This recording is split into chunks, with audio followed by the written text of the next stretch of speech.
Wow. What's happening, everybody? Yes, sir. We Yeah. What's good? Happy New Year.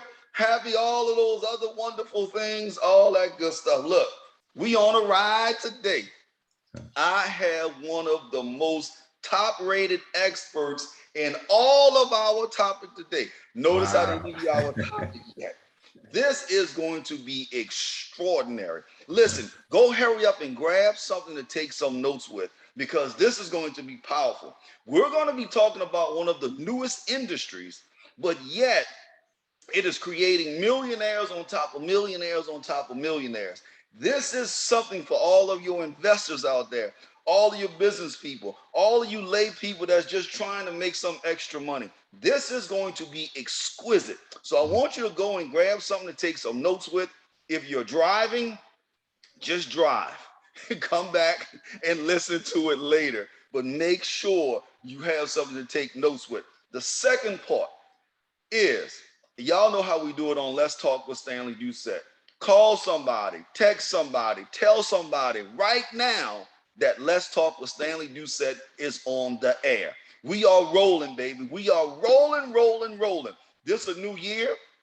There's going to be some exciting things that's going to happen this year.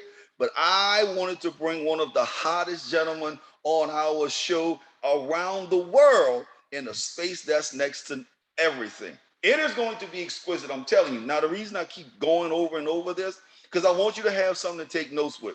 Get your pen, get your paper, because you're going to have to take notes on this because we want you to retain it and be able to imply it, right? So as I go into that, now y'all know how we do the commercials. Y'all know it. I'm on all of the social media platforms, Facebook, Instagram, Twitter. I'm even on LinkedIn. That's right.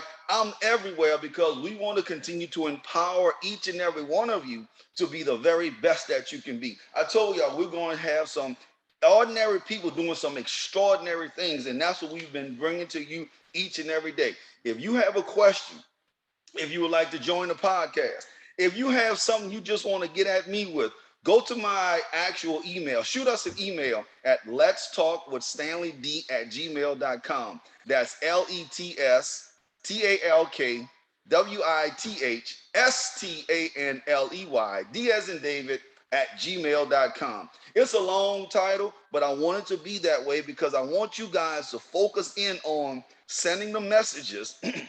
If you want to be on the podcast, come be with us. We want to help you grow, whether it's your business, your ministry, whether you just want to talk about relationships, whether you just want to talk about sex, whether you just want to talk about money. It doesn't matter. We want to get you on to help you continue to build.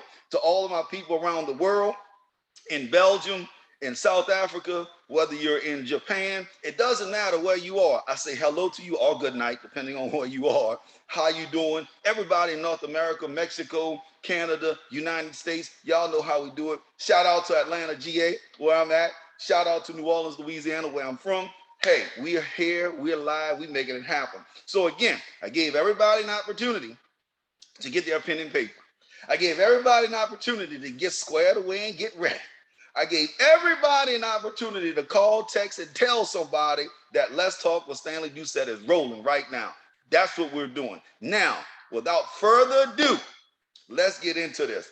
I have a gentleman that I have the utmost and highest respect for. He is my brother, he is my friend. But on top of that, he's doing some incredible things around the world. Now, some of you guys may think we playing, but we not. We serious. We talking international today. We talking about major money. We talking about doing stuff that people never even phantom about doing. But we also want to educate you on how to get that done. This gentleman, my brother, my friend, my boy, is actually a former captain in the U.S. Army. Yes, he's not just anybody. He didn't rose through the ranks to be a captain in the U.S. Army. On top of that, being a captain, he's in the, how would I say it? Me nice. Cyber security world. Yeah. He see all of the crazy things that's going on behind the scenes. Matter of fact, he got an interesting story. I hope he shared it with all of us. But he has that story. Now, to get into where we here. All of that led to him being interested in our topic today, which is cryptocurrency. Yes, yes, yes. Cryptocurrency. He started seeing some things behind the scenes and started to, I would say, examine it, explore it, research it, look at it until he became so ingrained into it, he started making some powerful money. Yes, powerful money, not play money, powerful money. On top of that, he was featured on, I think it was cryptobump.com or something to that effect. Yeah, He'll yeah. tell you, he'll tell you all that. He has a YouTube channel where he gives advice. Now he's giving advice, free advice on his YouTube channel. The title of his YouTube channel is Big Arch and Money. So y'all do me a favor and help welcome to Let's Talk with Stanley Doucette for the first time, but definitely not the last time. My brother, my boy, my friend, Archie Crawford. Archie, what's good, man? What up, man? Dang, man, I'm telling you, your energy is contagious. Yes, sir. We got I want to thank you too for inviting me to the podcast, man. Like I know that you have a lot going on. So when you reached out to me to invite me to the podcast, I was actually shocked because this is something that I love to do. I love to talk about. And I told you before, like I didn't realize how much people out there wanted to get some of this information. So when you called me, I was excited, because this is everyday work for me. I love talking about these things. So yes, I'm definitely ready to get into it, man. And I appreciate it. Oh, absolutely, brother. Listen, you know how we get down. We get down like 16 flat tires. That's right. I know y'all thought I was going to say 4 is 16. What's going on, man? First of all, how the family? How's everybody doing? Man, everybody's doing good, man. I'm chasing around a 2-year-old and got another one coming in April. So, this is dad life over here. Hey, dad life, but you doing it big, brother. Yeah. You doing it big. You making it look easy for some of our old people. It's definitely not. I mean, there's a lot of things about, fatherhood that you don't realize until you actually get into it. Yeah, I don't care what people tell you. Until you're in it, you don't realize some of these things are going to happen. Yeah, no doubt. And it's definitely not a manual that's out there. That's for sure. So, man, what's going on? Like, we talk about, and we hear these buzzwords, cryptocurrency and what is the other one? Bitcoin and this exchange and all of this crazy stuff. Man, first of all, how in the world did you get into cryptocurrency? I know your background is in cybersecurity, but how did you get into cryptocurrency? Yeah, so like I was telling you before, I was like, I'm a security consultant. I go to a bunch of different companies and I try to help them get a more secure infrastructure. And I remember I heard your podcast you had with DeJarvis Oliver. And that was a great podcast that he did when he talked about how the hackers are out here stealing information. And everything he said on there was factual. I'm telling you.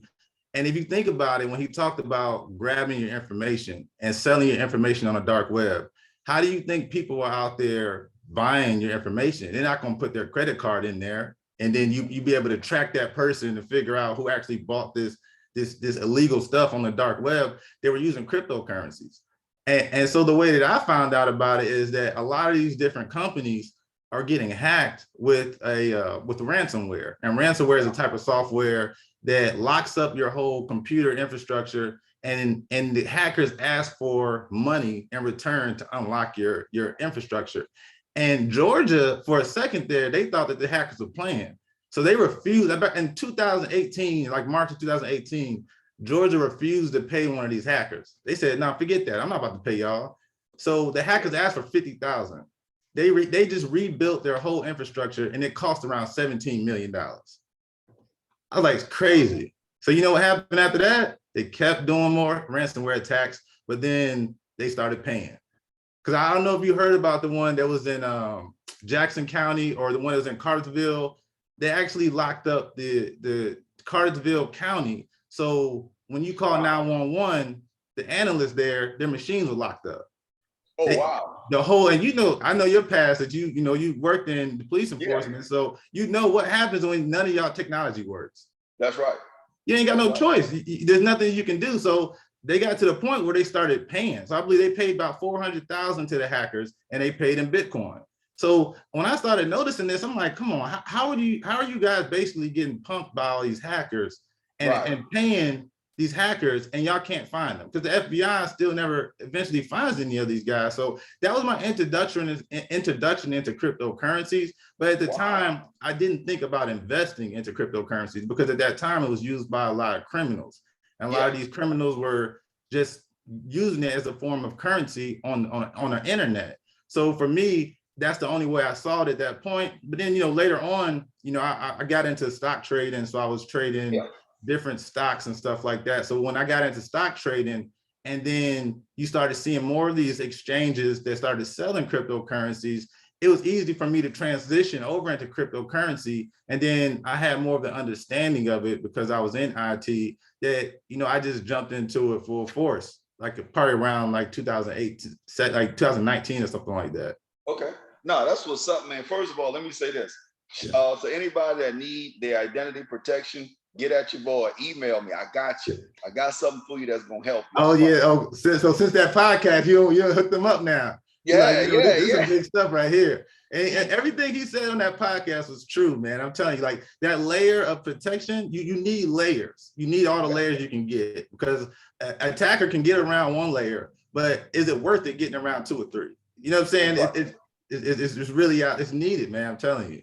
That's right. That's right. So if y'all need something, identity protection, get at your boy. I got you. Something that's going to help you. I promise. It's not trying to sell you.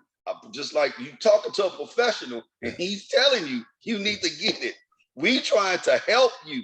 Yeah. Let's get it. Definitely. So listen, let's get into this, man. Yeah. So you get into this space of, first of all, in cybersecurity, then you realizing this buzzword going around cryptocurrency and all of this stuff. Mm-hmm. First of all, for us people that have no clue of what crypto is, what is cryptocurrency?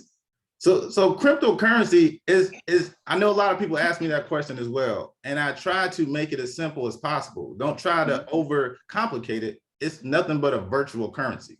That's all it is. Like you have the USD, you have the US dollar, you have the euro, and you have cryptocurrency. It's just a form of crypto. It's a form of currency that's just on a computer. And when people try, I feel like they try to overcomplicate it, but really the thing that makes this such a huge, why it's making huge waves in the industries right now is because of the technology behind cryptocurrency. So the technology behind cryptocurrency is the blockchain. Now that blockchain is what makes cryptocurrencies even possible. Because before 2009, the guy who actually created it and figured out the blockchain part, they call him Satoshi Nakamoto, and that's really just an alias. Yes, that's just an alias. They really don't know who the actual person is. But before that, people tried to create the currency, but they couldn't figure out a way to do the double spin issue, to fix the double spin issue, where somebody could just copy and paste and make more Bitcoin. So when he created the blockchain, that right there created a ledger. And that ledger was able to track the Bitcoins that are out there. So even you see with the US dollar, when they run out, they just print more. So with Bitcoin, because of this blockchain, everything is on that blockchain, and it has a peer-to-peer network where all these computers are tracking it, and there's a certain amount, and there can't be any more created. So that right there it added integrity to the blockchain, and then also made it so everyone could see it. So it's an open source thing. Open source means that it's open to the public and everybody can see what transactions are going on. And this made it decentralized. Decentralized meaning that there's not a bank involved. There's no institution there. There's no organization that's controlling it. So it's a decentralized currency that anybody can use and no one can manipulate it. So that blockchain is really what's making the power moves right now. So let me ask you this. So if I'm understanding correctly, I'll use it in terms of gold. There's a finite amount of gold on the planet. You can't go, you can't go and create more gold. So there's a finite amount of gold on the planet. And you're saying crypto is similar to that. There's a certain amount of quote unquote crypto that's there, or currency that's there, that this is it. And is that where the value comes in, because there's a certain amount that's there? Yeah, that and the supply and demand also is where a lot of this value is coming from. Because if you do, so you say that there's a certain amount of gold, and that USD was supposed to be, that's supposed to be the amount of gold was supposed to be equal to USD. But because of human beings being in that process, and organizations and infrastructures being in that process, they can manipulate that process. Do we even know that that gold is still there? We don't know. Right. But when you look at the blockchain, we can just go look at that blockchain to see the transactions. We can see where the money is. We can see what addresses have how much Bitcoin in them. So this level of transparency is really what's making cryptocurrency popular. Because I know one of the things. So I know a lot of people talk about Elon Musk, right? Yeah. Elon Musk, they actually said that he could take 6 billion of his dollars and cure world hunger. Elon Musk said, okay, check this out. Write me a plan. I will give you $6 billion, but it's going to be given in crypto and the transactions need to be open source. You know what that means? That means every dollar of that $6 billion is going to be tracked and you will know exactly where each dollar goes. That's correct. So when you're sending money to Red Cross or you're sending money to any of these nonprofits and there's a fat cat behind there getting rich off of it, we're going to see that. Because we see where these transactions go now. We see that they're sitting in this wallet. You can be like, hey, hold on, why does this one wallet have 2 billion and only 4 billion was gone to this place and this place? So it provides a level of transparency, and that is what us as people, as users, love to see. You know, the banking institutions may not like that, but us as human beings, we would love to see that transparency and also give us power back and give us our money back in our hands. You know, Archie, you about to get me excited now, Archie. I'm telling you, you get me excited. You get me fired up. Let me tell you why. Yeah. Because if you think about it, right? I am one person. I want everybody to make as much money as they want. That I have no issue with that. What I absolutely hate, and I want to make sure I'm clear on this, is greed. Yeah. I don't care about people making money. But when you get greedy with it, I absolutely hate it. So when Elon Musk, as you just articulated, say, I give you 6 billion, no problem, no issue at all. But I want it to be transparent. Then all of a sudden, everybody start backing up because with those sticky hands, can't be a part of it, and that's the damn problem, right? You stop it. We can cure world hunger. Somebody said they will write a check, but you don't want to do it because I can't get my cut. That's the dumbest thing I've heard. Anyway, I don't get that. And that level, it's so much crookedness going on in governments all around. So even if you look at the banking institutions, I know especially when I was in college, I was broke. I was broke. You know what I'm saying? So I would have like $20, and in my mind, I'm trying to spend this $20 the best way I can, and it's in my bank account. And so day one, I go to McDonald's, hit the dollar menu, give me some French fries, give me a burger. Next day I might go somewhere else, spend a little bit here, a little bit there. When I get down to like $2, I call myself trying to trick the banking system. So when I get down to $2, I would go get gas and just fill up. And I would try to do that so I could just take that one overdraft fee. But if you do that on the weekend, what would the bank do? The bank will take your gas transaction, take all of your $20, give you an overdraft fee, and then those other transactions will add those on top and give each one of those overdraft fee. So that right there is how banks make their money. Banks are making like $50 billion a year off fees, off little BS things like that, and they're getting rich. Well, cryptocurrency is going to mess that up, because now if I have money, I can't spend it unless it's there, because now you have cryptocurrencies that are transparent and that they're actually making transactions in order. Like it's kind of ridiculous. Like once you've been in cryptocurrency for a while, it kind of makes the banking institution look even more ridiculous, because at this point, if I want to send you 20,000, I can send you 20,000 right now and it'll be there in a minute with cryptocurrency. If I go to the bank, if I try to send you 20,000, it's going to take a week and a half. And if it's on a weekend, I can't do it. If the bank is closed, I can't do it.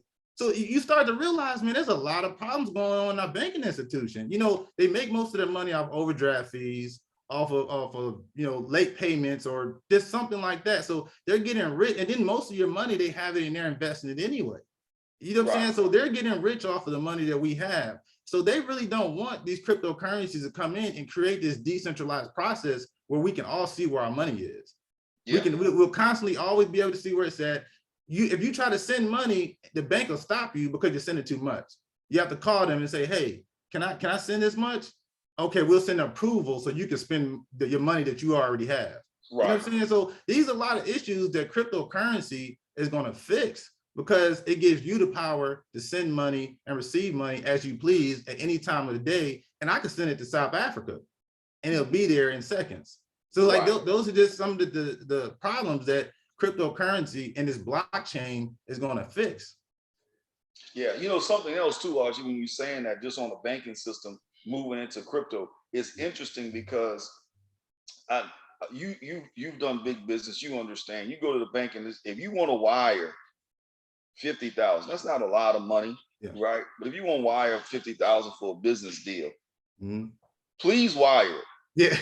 Now you're gonna go through they're gonna ask for your firstborn and go through X-rays and everything else. Exactly. But if you write a check, for 50,000, it's gonna take a month. For them to get the money. Okay, exactly. we'll send 5,000, but we're gonna hold the other 45 for 10, 15 days. And my question is, for what? You can see my money. What are you holding this money for? And they'll come up with all kind of excuses, reasons. Oh, it's the federal government. Oh, it's this. Oh, it's that. Oh, like, are you kidding me? So like you're saying, crypto is solving those issues. Let me ask you, what are the 4 biggest cryptos that's out there? Cryptocurrency, or 4 types of cryptocurrency that's out there. So when you look into the different types of cryptocurrency, that kind of, for me, it kind of moves into a different conversation as well, because it depends on which industry you think is going to be the biggest. So right now, the blockchain that Bitcoin's on, it's just a cryptocurrency that you use to spend money, right? So Ethereum was another one that was created, and that's the next biggest cryptocurrency right now. The difference with Ethereum is that Ethereum added smart contracts. What smart contracts is those are applications that you can now add on to the blockchain, and you can have applications that actually use the same technology that you use to keep track of the money. You can use those within your application. So when you think about NFTs are basically artwork.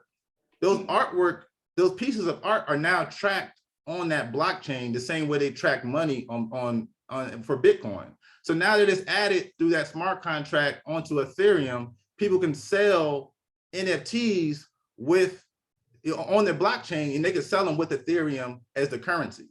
So Ethereum's used. Hold on real quick. Just share what NFTs are. So it's a non-fundable token. And basically what it is just artwork. That's all it is. So a lot of these, so right now it's just artwork.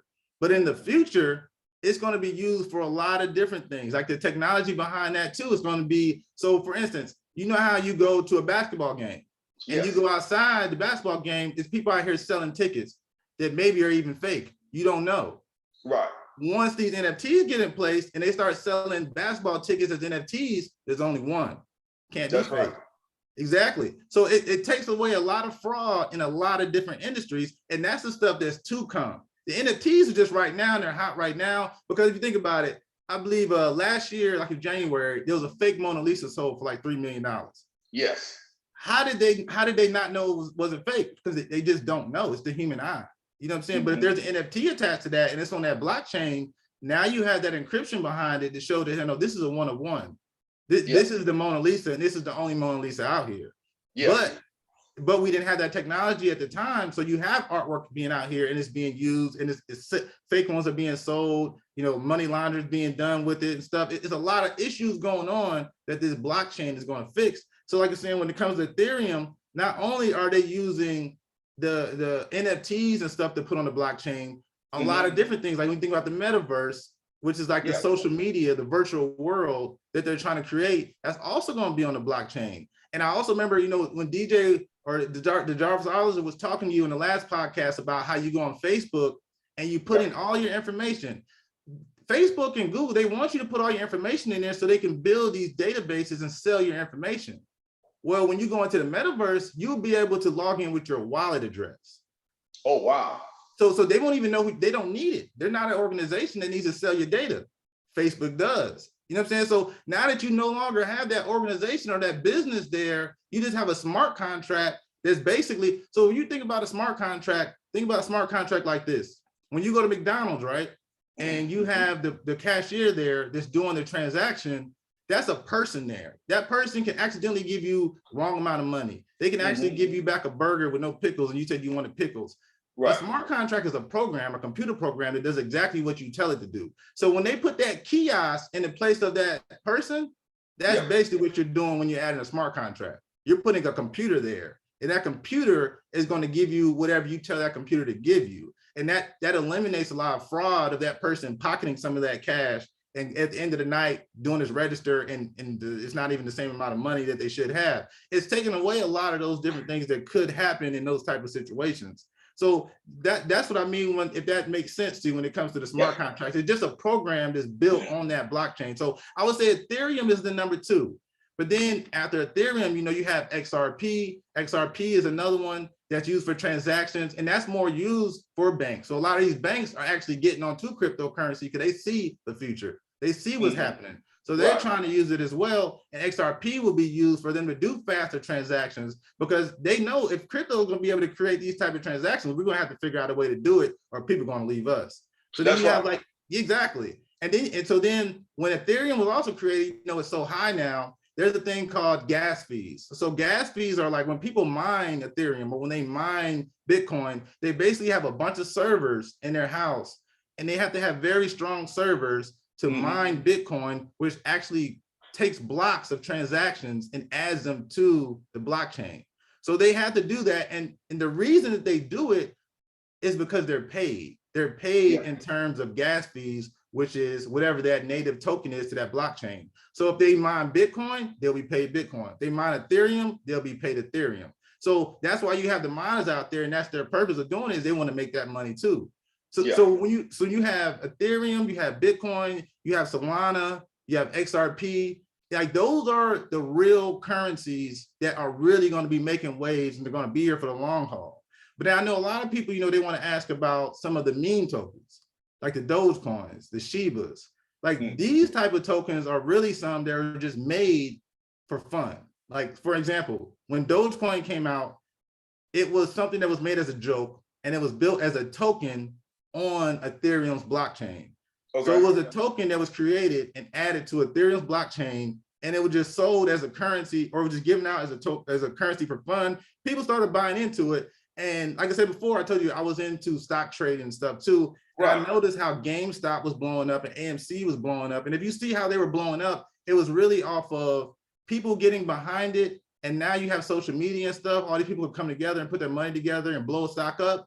They basically are doing the same thing with some of these meme tokens. A community gets behind them, puts money in them, supply and demand creates this price to go up, and then it goes up, and then a lot of people sell out and they make a lot of money off of them.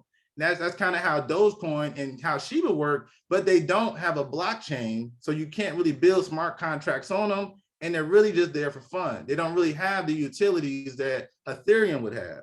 But then when you look at but there still are a lot of different tokens. And that's why I say it becomes a huge conversation because you have a coin called VeChain. And VeChain is actually there for logistics. They want to help like with the UPS issues of the fraud in the mail industry, or UPS or Amazon, when it comes to logistics and keeping track of what items are going here, what products are going there. That's going to help with that. And then you also have the storage coins like the Filecoin and the Arweave, and these coins are used kind of like Google Dropbox. We have to pay Google to hold our information. Right. But what happens if there's a decentralized place that does that for far cheaper because they don't have to pay employees, they don't have to pay anybody. So they're really doing it at a fraction of the cost, and it's really just a bunch of servers around the world that are using peer-to-peer networks to hold this data. So there's so much stuff coming. Like I said, it can get very complicated because it's just so much coming when it comes to this cryptocurrency space. Right. So obviously you and I can have a different conversation, but I want to keep this. I want to ask this question.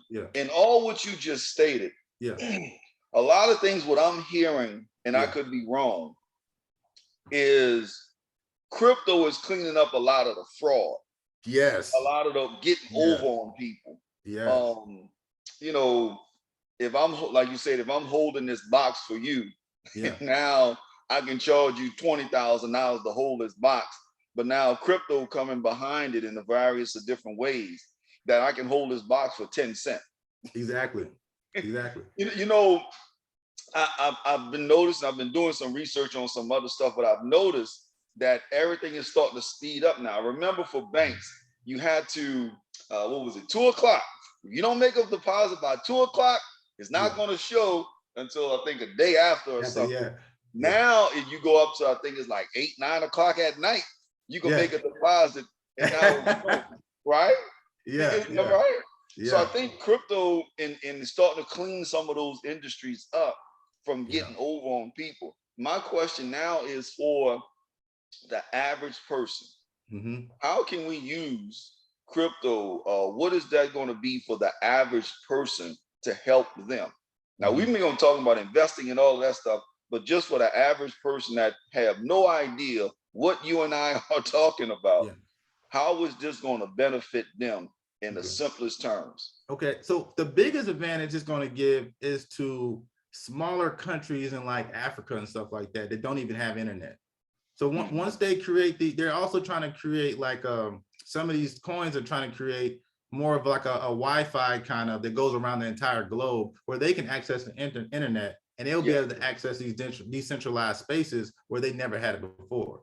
But for us, let's say us here in the United States, like for transactional purposes, if I do need to pay somebody at nighttime or on the weekend or something like that, I will be able to do that. But then another way that we can really take advantage right now is by investing in these cryptocurrencies. And make some money. Let's talk about that. We can definitely make some money. So when you think about these cryptocurrencies right now, right? So when I talk about how it's really breaking infrastructures, like if you know when it comes to stocks, right? Stocks usually IPO, right? And when these stocks IPO, like when Coinbase IPO'd, Kevin Durant, Nas made hundreds of millions of dollars off the IPO. Why? Because they were in it way before it IPO'd. That's like so basically with these cryptocurrencies, like these ones I'm telling you about, they haven't gotten to the point where they IPO, but we have the opportunity to invest in them. Yeah. So basically it's like we're investing into Amazon when Jeff Bezos was in his garage sending books. That's right. So when you find, and so that's why I brought up too the different types of cryptocurrencies and the different environments, the different places where they're at, like so the logistics, the storage. They have also one for like Graph does like more of a search engine, so you can search things on a decentralized web. So if you find one that you feel close to, you can actually invest in that. So in the future, if that blows up, then you can make a lot of money off of these. And right now they're so new that really all of them are going up because they're like, so like, for instance, Cardano, ADA, that's a huge ecosystem that's coming out with a bunch of DEXs, a bunch of exchanges, a bunch of things that are coming out, and even VeChain. A lot of that stuff hasn't even come out yet. So when you're investing in it, you're investing for the future because cryptocurrency is still in its infancy stages. So right now, those, if you know anything about stocks, blue chip stocks are more like Tesla. They're more like Google, they're more like Amazon. So I would say Ethereum, Bitcoin, those are more like the blue chip cryptocurrencies that you can put your money in, and they're definitely going to rise over time because those are basically the four founders of crypto. But then some people want to get more risky, and deal with more of the meme coins like the Shiba Inus and the Doge coins, which those are like, they're like up like 800 million% this year. So it's like if you put $1,000 in there this year, last year, if you put $1,000 in there this day last year, you would have made like hundreds of millions of dollars. And those type of gains are unheard of. They're unheard of, and it's because we're able to get into this space before it really hits the mainstream or really gets, and they really can't really get regulated in any kind of way. So we're able to get money that rich people were doing for a long time, but we're now having the opportunity to invest in some of these companies before they really even become a company, really, when they're just having the ideas and trying to put out what their plans are. You said that, man, you made me think of something. If this is coming to, like I said, I'm believing that cryptocurrency from listening to you and conversing with you, that it's opening up the door to a lot of average people to get abnormal returns of what most people are doing. Here's what I think about too. How long have the banks or the financial industries have been doing this Yeah, for decades upon decades. they have. And now crypto has moved into that space and say, hey, look, if you get the right one, just think Yeah. about if we would have did just $1,000 when Bitcoin was, what is it, 0.00046 or Yeah. something like that. Yeah. Where would we be today? It'd be ridiculous. And the crazy thing about it is that these industries have been seeing these moves and they're buying cryptocurrencies like crazy. If you look Yeah. at Ethereum wallets, the number one wallet, I believe, is like Rothschild. And you know, Rothschild owns everything. They Yeah. have like 303,000 Ethereum coins. That's a Oh, wow. lot of money because those coins are about 4,000 a coin right now. Yeah. So it's like, so they see it coming too. And to me, it really shows me how regulated we really are, because if you try to get you a wallet, you don't need an age limit. You don't need to show your ID. You don't need to show anything. All you got to do is open up a wallet and invest money. Yeah. And it made me think like, wow, you have to do a lot to do this stuff in the United States. But when you're getting on into the decentralized land, a decentralized world, it's not as hard because there is nothing there to regulate it, which also can bring, you know, some negative side effects as well. Because Yeah, I was going to ask you that. yeah, Yeah. there definitely have been people trying to take advantage of people in the cryptocurrency world, because so there's different ways you can do it. So the United States actually has created some regulated exchanges like Coinbase. So if you're new, I would definitely recommend you use things like Coinbase or Binance.us or Robinhood or something, because these are regulated exchanges that only take on coins that they have already, you know, done their due diligence on and made sure they're safe. But somebody like me, you know, I kind of get risky when it comes to these coins. I get my own wallet, which is, you know, you can get like a trust wallet or something like that. You can get different kinds of wallets that are online. You can look up and see what the best wallet is for you. For me, I use more Trust Wallet. And with Trust Wallet, you can go to decentralized exchanges. They're called like DEXs. And those DEXs, you can go to like Pancake Swap, and I can buy any kind of coin I want, and I can swap out to any coin that's out there. And you know, they have places that track these coins like CoinMarketCap or CoinGecko. And sometimes on these coins too, they also tell you new coins. So you go in there, there's a list of coins that just came out 5 minutes ago. Right. And it was one point where I was just throwing $5 in each one of them, because I'm like, man, I don't know, one of them could blow up. So let me just throw $5 in all of them. So, and then that's when I figured out you can get scammed in here too, because some of them you will get scammed on. If you do some research and you look up a coin called Squid Games, once Squid Games came out, the show, they created a coin called Squid Games. It was a complete scam. And the coin was made to look like the chart was continuously going up. So as it was going up, people kept throwing their money in. But what they didn't realize is there was a function in the code that said you can't sell your coins. So everybody was throwing money in it, trying to get the money, and they saw their money going up. What they didn't realize is when they went to go try to sell, they couldn't sell. So then the creators took all the money, deleted the website, and ran away. And the same way we pay ransomware, you can't find them. It's the same thing. It's still cryptocurrency at the end of the day. It's still anonymous, you know, transactions. So as you can see the transactions, all you can see is an address. You can't see that person behind it. So that easily shows you, you know, like some of the cons of cryptocurrency, you know, when it comes to, you know, doing it out there with your own wallet, going to decentralized exchanges. But because the United States, you know, sees this coming, they definitely have some regulated exchanges like Coinbase or like Binance, and then they bring coins on as they see fit. And then those are ones that taxes even haven't really caught up to crypto yet. I was just about to ask you that. Yeah. How is it that our good friends at the IRS, yeah, how are they actually going to, well, I don't say how, but what do you see in the future of them coming to tax this, or how are they trying to tax it, or they don't even know how to yet? I don't think that they fully know how to tax it yet. Okay. But I think that the thing with the United States is if you see somebody pop out with a Lamborghini and they didn't have nothing the day before, they got a Lamborghini and they got a 6-bedroom house, you know, and they live in some expensive neighborhood, IRS is already going to try to figure out where you got that money from.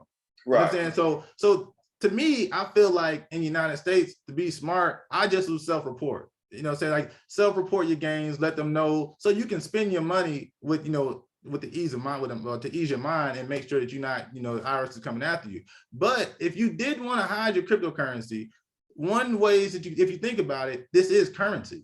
So if you put your money into currency and you never switch it back to USD, there's nothing to tax. You're using the currency that you have. Like if I switch my money over to euros and I never switch it back to USD, I'm just using my euros. Same thing you can do with crypto. And as crypto gets bigger, that's when it's really going to get scarier, because if you put your money in those exchanges like Coinbase or like Binance, I'm pretty sure they'll probably send me a 1099 this year, because they now are in the system with, United States. But when I talk about these cold wallets or, the trust wallets and stuff like that, these are things that I just have on my phone. And in these decentralized exchanges, they don't know what a 1099 is. So you're making these swaps and you're getting this money over here and it's just on your wallet. It's not recorded anywhere. And when they do look at the transactions, all they see is these hashed addresses. They don't know that you have that money. But, I think the problem comes when you're trying to spend that money. So it's like something you have to be very careful about. And for me, I just feel like it's safer, especially if you're making so much money, it'd be safer for you to just go ahead and let them know, the money that you are making, so you don't have to deal with those type of issues. But I mean, you can be sure, I'm pretty sure there's a lot of money laundering going on and scams going on and people moving to countries where they don't get extradited. So I'm pretty sure there's a lot of that going on right now. And over time, things will become more regulated, but there's only so much regulation you can do when it's a decentralized network. Because essentially what's happening is they're building a whole internet. They're building everything that we have on our internet. There's going to be another version on the blockchain. So there's going to be another Google on that blockchain. There's going to be another Google Drive. There's going to be another Amazon. There's going to be everything's going to be on that blockchain, and it's going to be for the entire world. Because if like China has like the Great Firewall of China. They don't have access to our Facebook, our Google, but they have the same applications in China on their network, and they have control of those servers. They can't get outside of that. So right now with this decentralized network, this will be for the entire world. And you really can't stop nobody from getting on it. Nobody's really even in charge of it, because it's just a bunch of computer nodes around the world that are keeping track of this data and just holding all this storage. So it's definitely going to be interesting to see what's to come with, all this cryptocurrency stuff, man. Yeah, it can also get a little scary too. Yeah, definitely can. Like you brought up China, and I was watching a documentary. I forgot the name of the city or whatever, and it just kind of blew up, right? All of this brand new technology. I mean, it's off the charts, right? And it happened over like 5 years, and it just blew up. I mean, it just blew up. It's ridiculous. All great things. But then at the same time, friends over in China, sometimes the government will be like, y'all can't do this. Exactly. And it shut it all down. Because they have control of all the servers. They can do that. Yeah. They just shut it all down. What are you saying, if I understand correctly, with this decentralized everything, they won't be able to even touch it. Nobody will. And that's what some people they're afraid of, because even when it comes to the storage, right? So you think about the dark web, it's kind of like the dark web. So they have, for Arweave, they have so the different people who store this data, that have these servers running, they actually have a vote, and they can vote down certain things that get stored.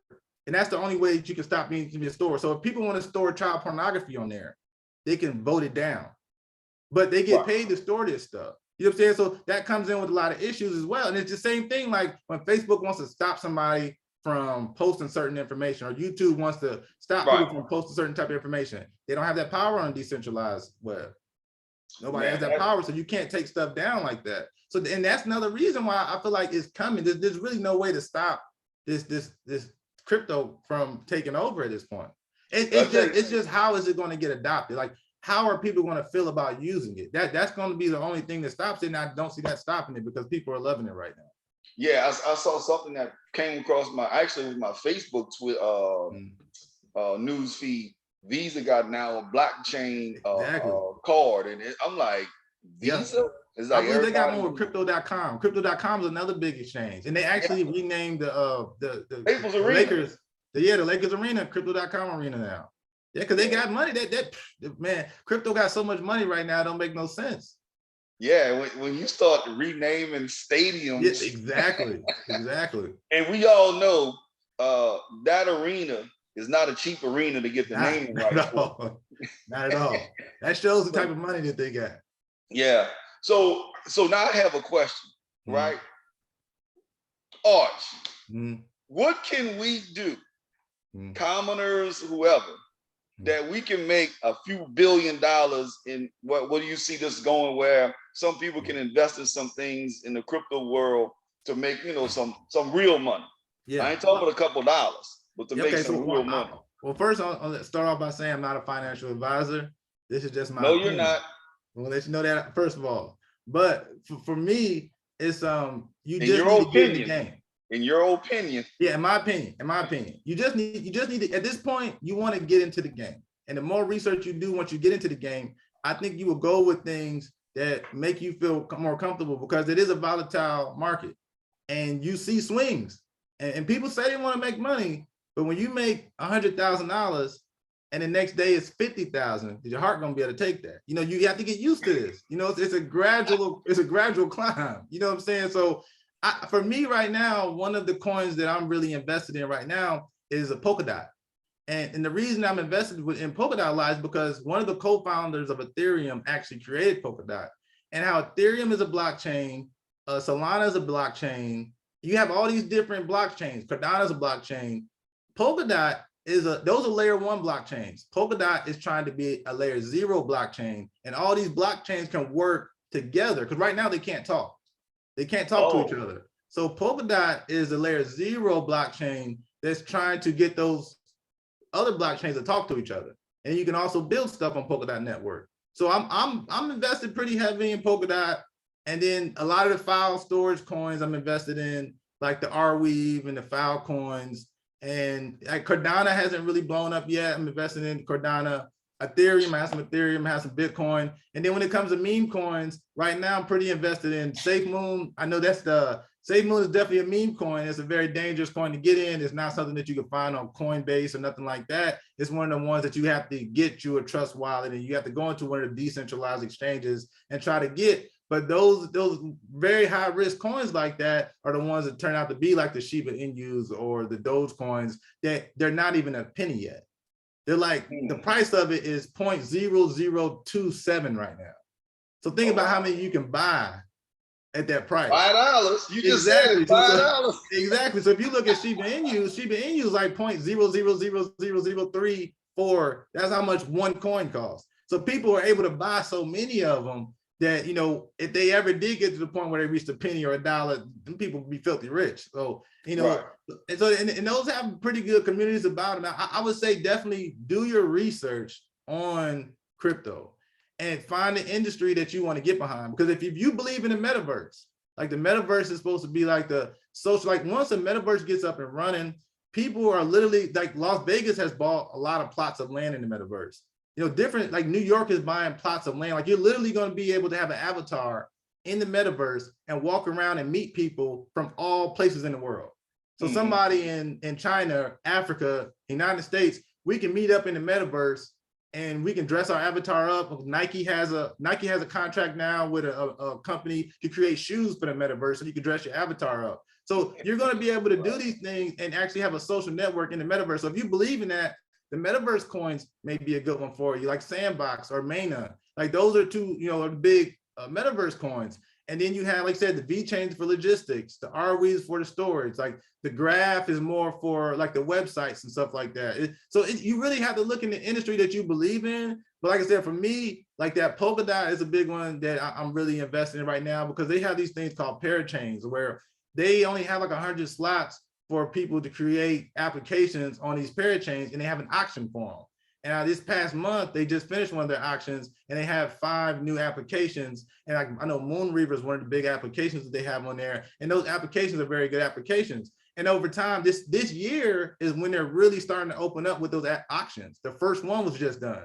So this year, the auctions are really going to start opening up, and more things are going to be added. So when these applications are added, they buy the space with Polkadot. It's just like when you do NFTs. So when the NFTs are on Ethereum, how do you buy the NFTs? You buy them with Ethereum. So you're just pumping more Ethereum into that blockchain, which makes that price go higher. And because Ethereum was one of the first ones, Metaverse is built on Ethereum.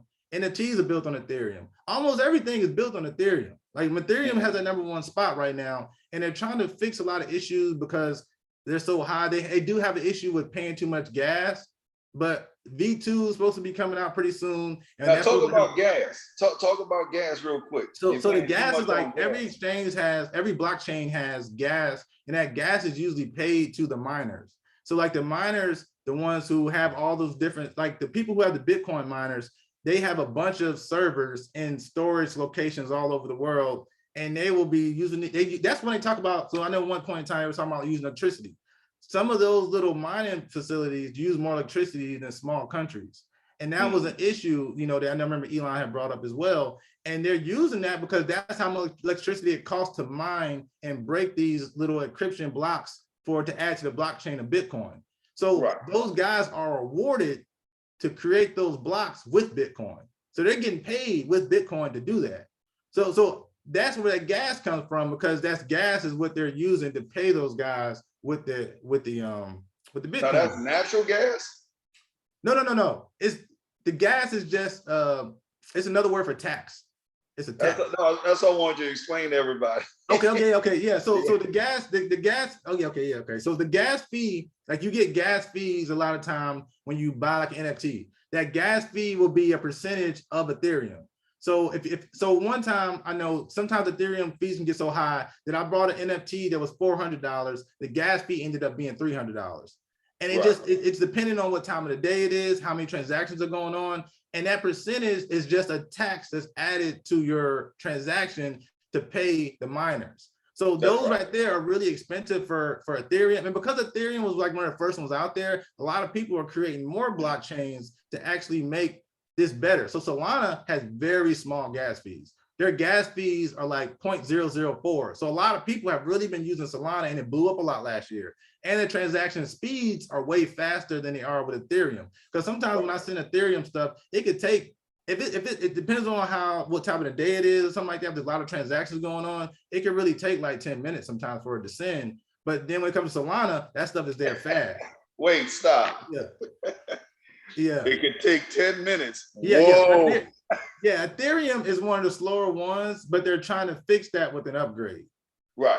Yeah, they're trying to fix that with the upgrade. And it's because of the way that Ethereum is mined, like the way that they verify the transactions, it's like they have to go back through all the transactions done and get to the top before your transaction goes through. But then they're also creating things like Polygon and some layer 2 blockchains, or things that the protocols that are supposed to help make it faster and make those gas fees cheaper. So that's it. There's so many updates going on, but like I said, we're in the very beginning stages. Like this is Bitcoin and crypto is still in this infancy stages. We're like pre-IPO, pre-IPO. Like these guys are still setting up teams to figure out how to even handle the scalability to these blockchains of people coming onto them.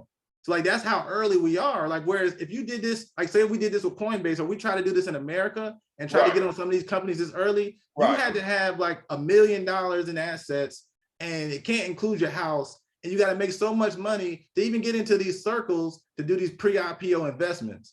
Those are the type of things that are put there in place for we can't invest into some of these companies in the United States currently. Whereas with crypto, we can. Yeah. Again, going back to what we said earlier, it's starting to pull the covers off of how some of the, I guess I'll say the forefathers actually made money, right? In these circles, in these networks, and now they're making money over money over money. Yeah. And people will wonder how in the world you keep making money. Well, I was at the beginning. Yeah. And now it went from like you said, 0.0002. Exactly. Now all of a sudden it's trading at $100, $200. Exactly. Well, hello, that's why I'm worth 100 billion here. Amazon with like $3,000 a share right now. Yeah, it's something like going in now, it's extremely hard to get a huge investment in Amazon. But if you went back in the day when it was $20, you can get a lot more shares. So those people who sat on them shares are the ones who are super rich now. I think it's going to be the same thing for this cryptocurrency. People who are sitting in these coins for the long term they're going to be filthy rich, and because we have access to it right now. I heard a stat the other day that said crypto was making like 30 millionaires a month just off of sitting in these different coins, and it's just getting crazy right now. Yeah, that's good. So listen, man, you got to come back, because this is so much that I know we just gave everybody just a taste And Yeah. if anybody's like me, I'm blown away right now. Yeah. Arch, I'm blown away, bro. I'm telling you, I'm blown away. Man, it gets Because deep, I'm man. I tell you, I love talking about this stuff because it gets deep, and it's like I could go on forever. Like sometimes when I'm talking to people, like I lose track of time, and we just start talking forever because it's like it's so many different aspects that this cryptocurrency hits, and so many different industries. It's crazy. Man, listen, you got to come back. We're gonna have to do a part 2 or something. We're gonna have to figure to do a part 2 because it is so rich. Yeah. Listen, audience, family, go back and re-listen to this 2, 3, 4, 5 times. He dropped so many jewels, I couldn't even go ding, ding, ding, because it was too many to go ding. I'd have been ding, ding, dinging all day. Yeah. Go back and listen to this 2, 3, 4 times. Share this with people. This is some information that you can't get just anywhere. Listen, go to Big Arch's YouTube channel. What is it? Big Arch. Big Arch and Money. Big Arch and Money. The Twitter and the Instagrams called just Big Arch and Money. I have a bunch of videos on there with just there's some videos on there about advice and explaining to you like what slippage is. Like, so slippage is when you do go into decentralized exchanges and you have to pay those gas fees. Certain coins have a different amount of gas fees and you had to change it by changing the slippage. And I explain stuff like that on the YouTube page. So I do explain things like that. I talk about different coins that I'm invested in and stuff like that. So it's definitely a lot of knowledge on there if you want to get into cryptocurrencies. Man, say it again. Give them your sites again, brother. Because this, okay. So it's Big Arch and Money. It's Big Arch and Money for the Instagram. It's Big Arch and Money for YouTube, and it's Big Arch and Money for Twitter. So the YouTube is where I have all the videos at. Just go in there, just check out some of the videos, and tell me, you can write a comment, let me know what you think about them and stuff. And if you have any questions, reach out to me, and I'm always down to talk about crypto. Yep. Arch, I'm gonna say this publicly, and then we'll talk about it privately. But publicly, I think you need to set up a school or some type of something, right, to educate people on this stuff, man. This is some powerful, powerful stuff. So 2 things I have left. Number 1, I give everybody a shout out from New Orleans. You got to give me my New Orleans shout out, big brother. You got to. So I'm going to do it first. Yeah. And then you got to come behind me. You ready? Gotcha. Yeah. You sure? Yeah. All right. Wah. Wah. You like for old Cash Money days. Wah.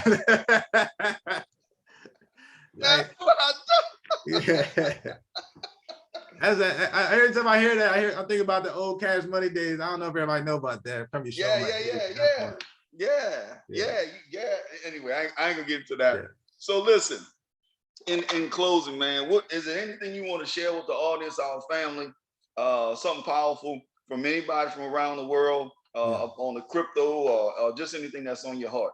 I do want to say one thing, like I said before, I'm not a financial advisor and this is just my opinion, but I also want to let people know that when you do invest, make sure you invest money that you can afford to lose.